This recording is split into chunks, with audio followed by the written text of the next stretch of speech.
If you love fun fold cards, this one is definitely for you. Now this video is sped up so fast that it's kind of hard to follow along, so you can watch the longer video if you want. Go to my website, madetocreatewithlisa.com, and search for pop-up card, and there's the link on there to everything you need. Now I've done a two-step stamping here with a lighter yellow and a darker yellow to make the sunflowers, and then I die cut them out, and I'm just adding them to the front of my card here.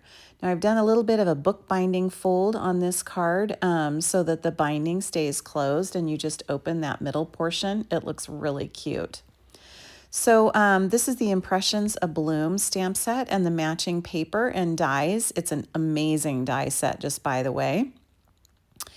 Now all you do here for the pop out is you fold a square piece of paper one way and then the other way, and then fold it at a diagonal. It's actually super, super easy.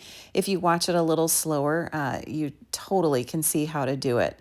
And then you just adhere this and put it into your card, and it works perfectly. It's amazing. So go to madetocreatewithlisa.com and search for pop-up for all the details.